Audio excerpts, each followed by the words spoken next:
we're going to go back to Emma here. We'll start with the questions that are in the chat, and Emma can help us moderate that, and then we'll allow the folks in the room to offer their questions as well. So, Emma, where do you?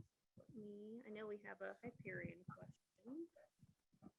Okay, so for Angelo, are you following closely the work being done by Southern California Gas to set up a network of H2 refueling stations?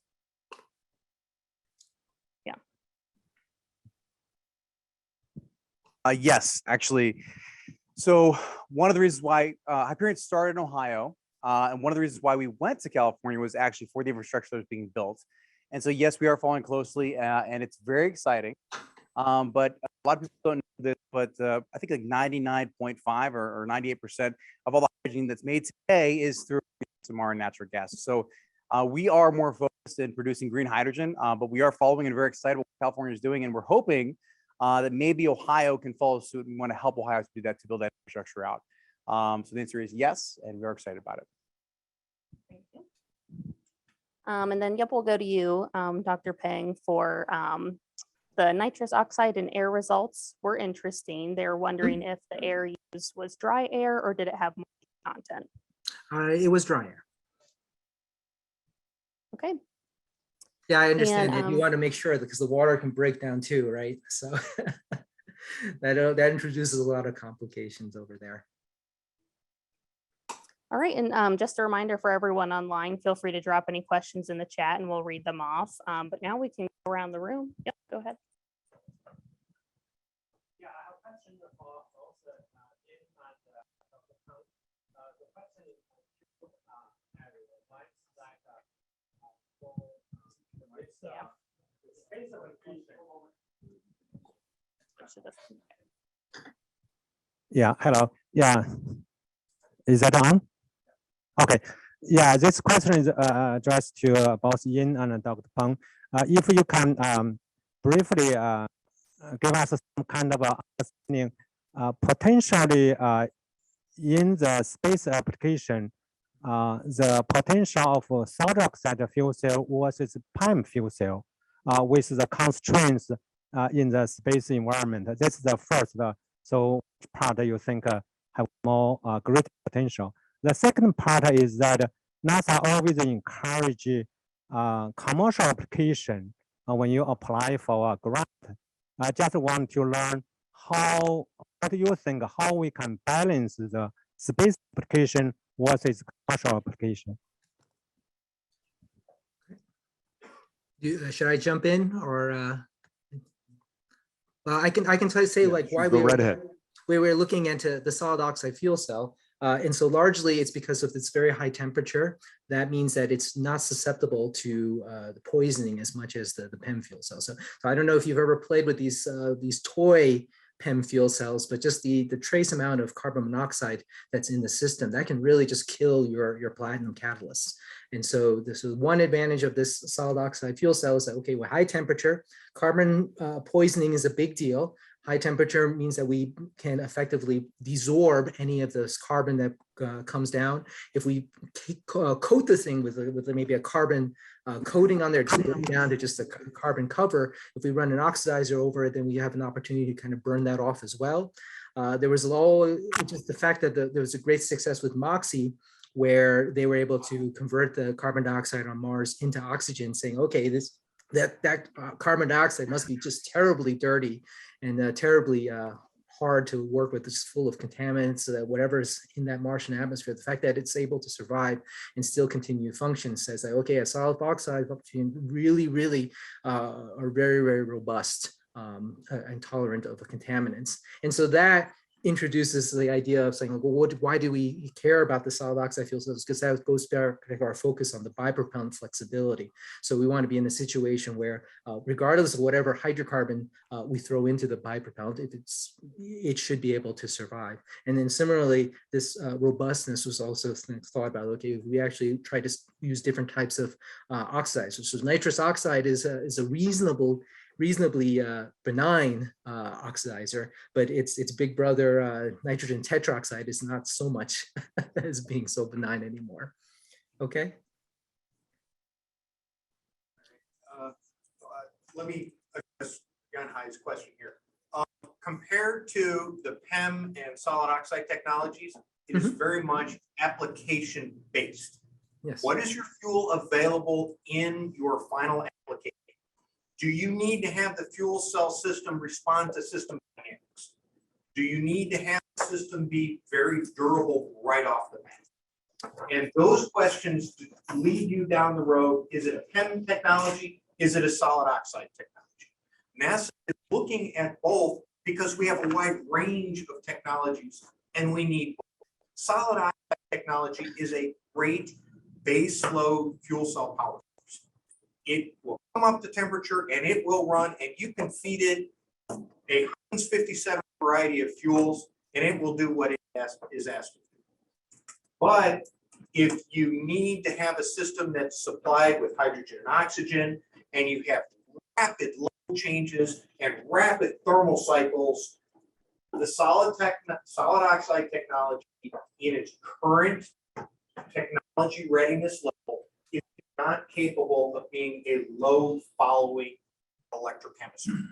So the PEM technology is able to handle very, very high slew rates, orders of magnitude beyond what the solid oxide technology can handle due to the different ionic conductivity mechanisms within the electrolyte. So if you need to power a car and you're trying to go from 0 to 60 in 2.2 seconds, your solid oxide technology can't do that. Your PEM technology can. For a space application, you need to figure out which is which. For a stationary habitat, solid oxide might be the right answer. We don't yet know. For a rover or a lunar lander subjected to tremendous G loads and has the ability to be supplied by very pure hydrogen and very pure oxygen with no sulfur, no carbon monoxide, your PEM technology is at a much higher technology readiness level.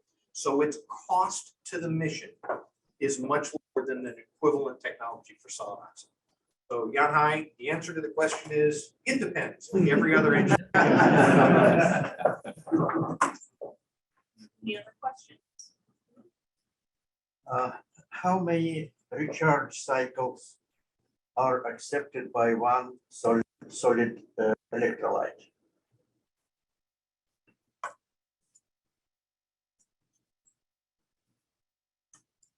Can you expound on that question? What do you mean by recharge? The electrolyte conducts ions, whether it's an electrolysis or a fuel cell. We have to recharge fuel cells from time to time. That's a tank question. In your car right now, when your fuel tank empties, fill it. A fuel cell system doesn't care the state of the charge of the tank. It is immaterial at state of the charge of the tank to the fuel We are cell going operation. to have hydrogen storage in the garage of fuel cells. I'm gonna hand it over. My question is because 2008 here in Columbia, I was big meeting with the participation of 3 leading automotive companies.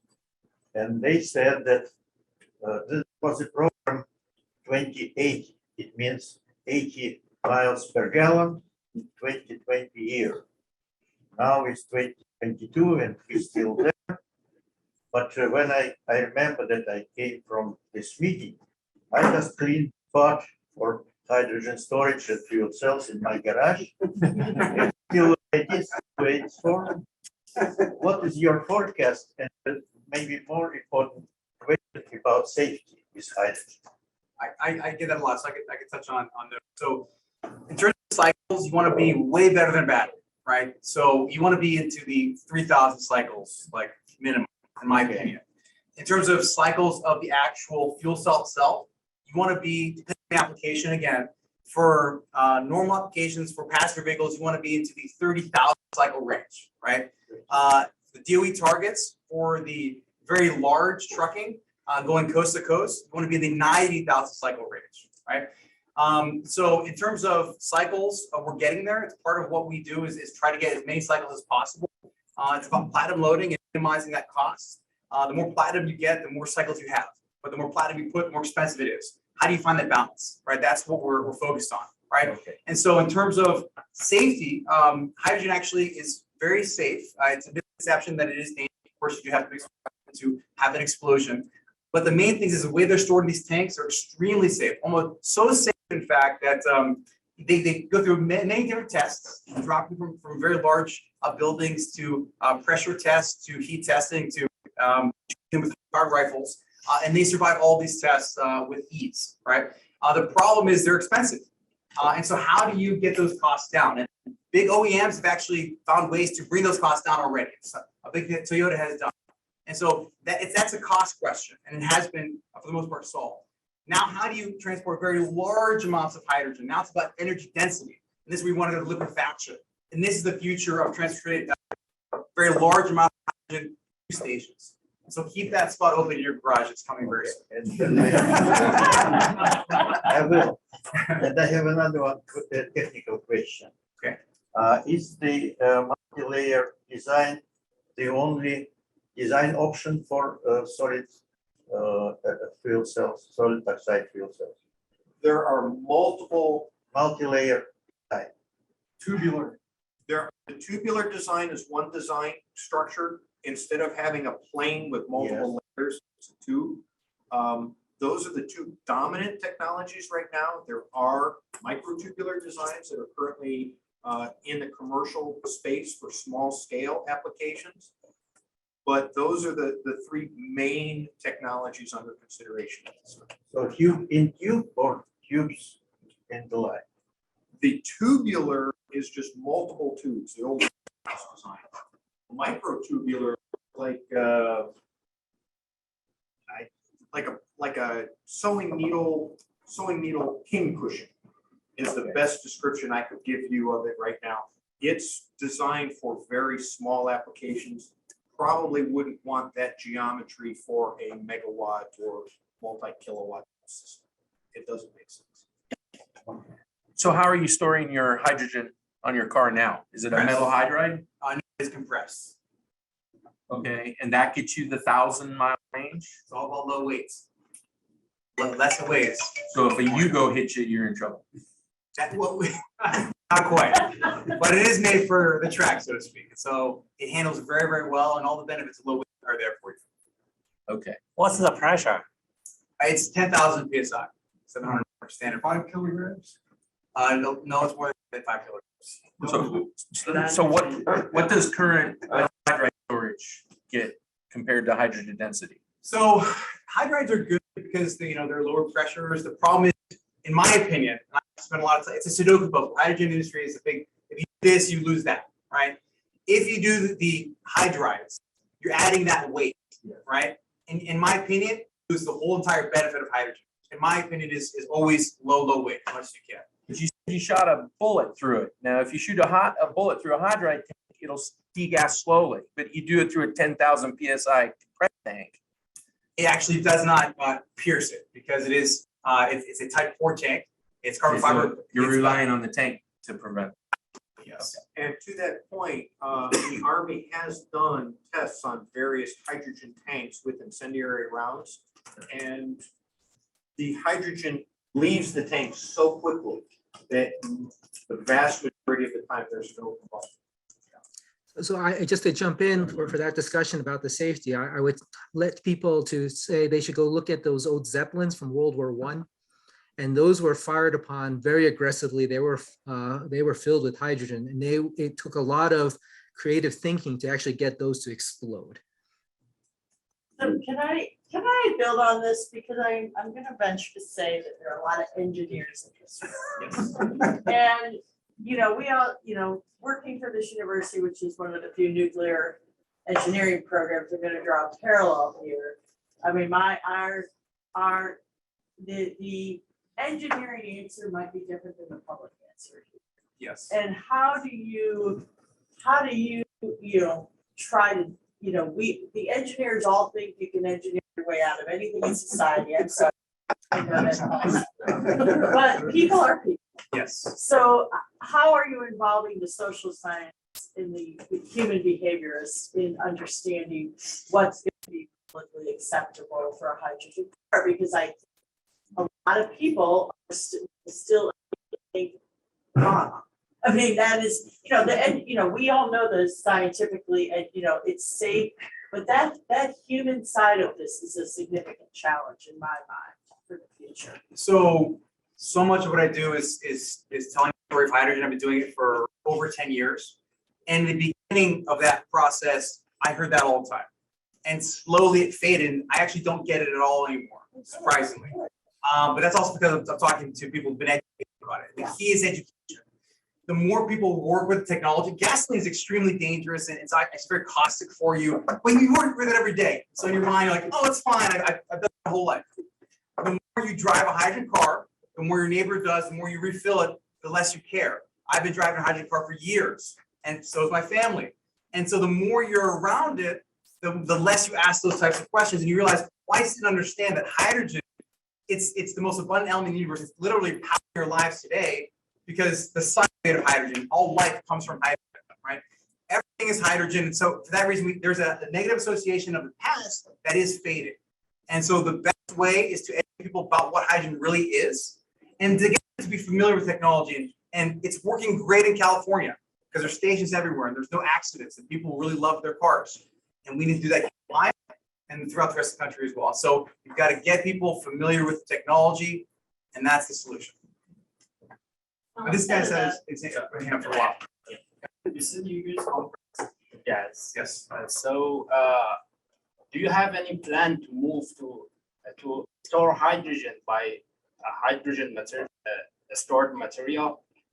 What was the last piece of your question? So I mean, do you have any plan for future to store hydrogen Yes. by hydrogen storage material? Yes. Yes. So actually, and what is the target, or how many percent? Do you have any idea about that? We actually work with NASA on one of those technologies to store it in a molecular form, but it's not gas or liquid. And so we do have a technology we're actively working on. It's probably about 3 to 5 years out still. TRL level probably 4 or 5. We need to take it higher. It's more for applications towards trucking. And so to answer your question, it is yes. It's not here yet for passenger cars. The problem is any type of cryogenics that you're involved in, you got to keep that temperature cold at all times. And nobody likes the idea of their tanks slowly losing capacity. Now, there are great ways to keep things cold very efficiently. NASA is wonderful at it. They have the best people in the world that know how to do that. That's why we do work with one of those technologies specifically for that. Does that answer your question a little bit? It's almost, yeah. Okay. And do you have any target for how many weight percent you can use for hydrogen storage material? How many type of people in the vehicle? I mean, weight percent hydrogen storage. Oh, weight percent. Weight. Yeah, That's the weight you said king now. weight is the key. Yeah, so you want to get to liquid volumetric densities, right? Without having to make that cryogenic. And so that is the target, to get closer to liquid, which is almost twice what you get with compressed gas. And so we could talk more, we can nerd out later after this, if you like.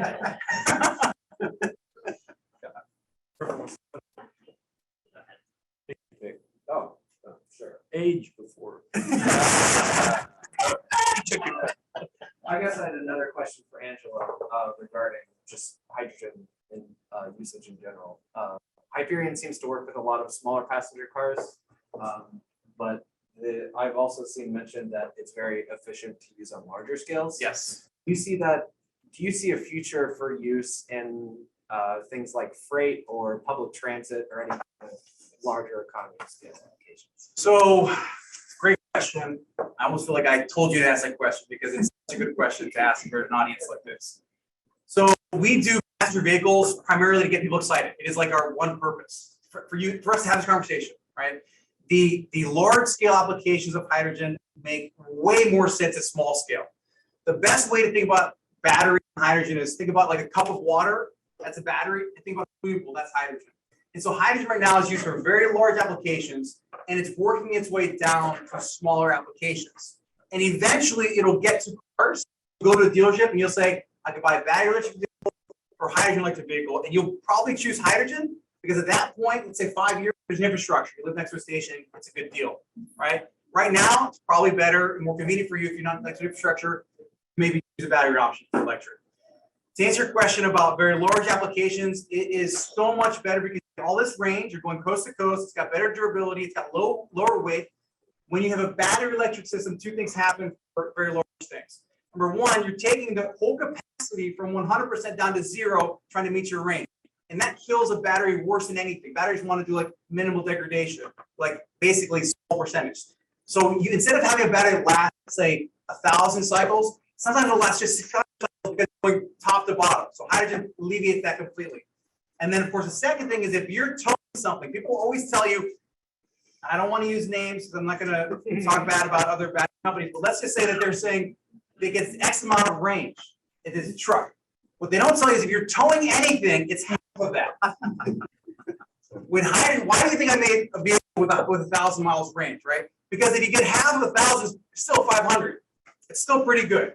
So you got to kind of overkill the range because people are going to use this for larger applications, and that's the idea. I hope it is. In fairness, though, you're not towing anything with a 2,200-pound vehicle. Correct. Okay. Yeah, you talked about you're obviously driving with pressurized. Yes. And we talked about the cryogenic and the cryogenic aspect and the heat and thermal balance and all that goes there.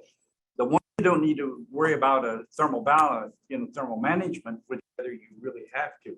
But is there some kind of a trade which allows you to make those choices on applications? It's about the application. So if I'm transporting 150 kilograms of hydrogen and I have to keep it cryogenically cooled while it's going from one place to another, then you want to do that. So stations today in California are using cryogenic hydrogen to store 400 to 800 kilograms of hydrogen.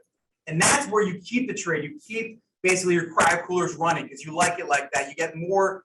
Here's something that when you're distributing hydrogen, you actually have to cool it because it's heating up your tank. You don't have to do that with this. Okay, so it's another benefit for cryogenics. If you're in a car application that you're only trying to go 500 to 1,000 miles range, it doesn't make a whole lot of sense. But, and the great segue here, if you're in a flying vehicle, okay? If you're in a flying vehicle and you need that extra range and the price is going to be higher, now it makes sense to think about cryogenics. And this is where we are seeing the cryogenic take place for passenger type vehicles. I still remember one thing though, back in the 60s, I still remember watching the experiment of a nuclear rocket powered by liquid hydrogen. So it hasn't been that much going on. It's a pretty exciting field. It's used for so many things. That's why I love it. Actually, somebody from NASA at a presentation here at Ohio State asked me for the picture that I have of that nuclear rocket. And somehow or another, I gave it to him. I don't know where it went in NASA, but anyway, yeah, somebody's looking at it and thinking about it. Hydrogen is a fuel for many things, including fusion. We'll talk about that another time. We have two questions over here. Sorry. Kate, I'm the other one without an engineering background. All right.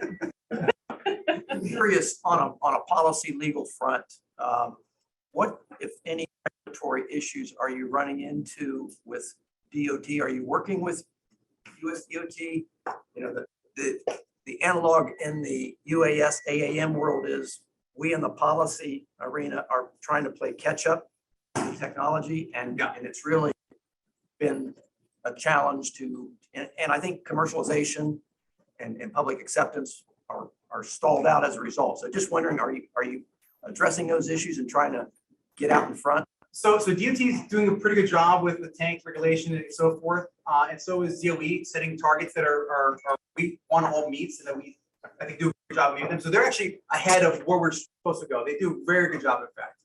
Where you see challenges is installing a new hydrogen station locally that has to get approval. You can see red tape taking almost 24 months in some terrible cases. Everything's ready to go. All sites are approved. Everything's certified, but you have to wait extra time because people are not familiar with hydrogen in a more local region. They're not familiar with it, so they sort of pause it a little bit. So from a regulatory perspective, I think two things. I guess, educating some lower forms of government bodies to accept hydrogen stations more quickly, number one, and two, incentivizing maybe a larger transition towards hydrogen for bigger applications like commercial trucking, and then making sure that we have that battery technologies had as well. And I think that's happening now, and hopefully happens in a bigger way in the future. So as far as DOT and DOE doing a great job, and we're happy that they're doing that job for us. So on the transportability, and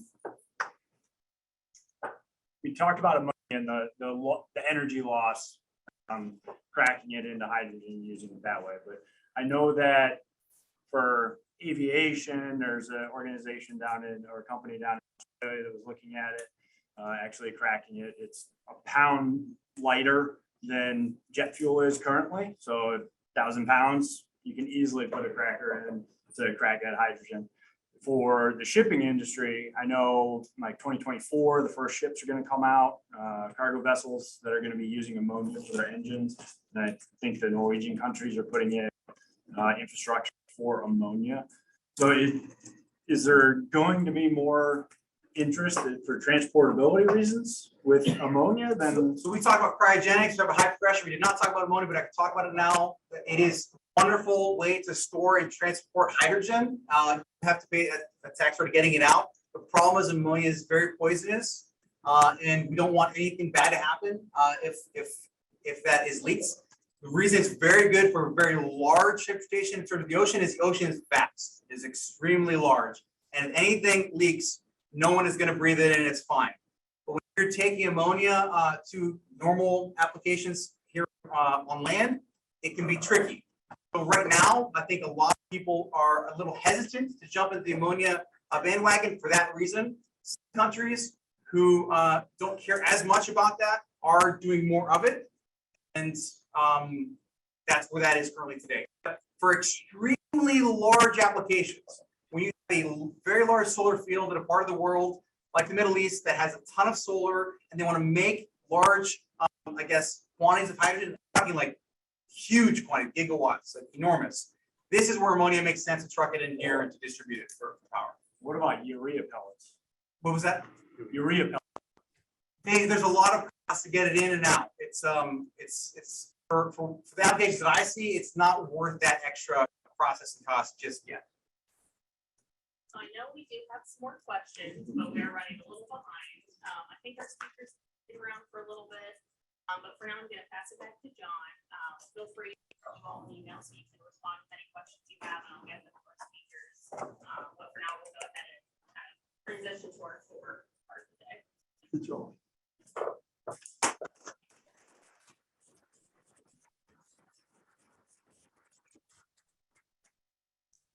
Thanks to everyone. For those of you online, again, anything that goes into the chat, Emma will make sure that we get those questions answered after our event today through email. I'd like to thank Dr. Kong for being here virtually, as well as the folks had here in the room, Kate, Angelo, Ian. Thank you so much for your time and engagement today, and thanks to all of you.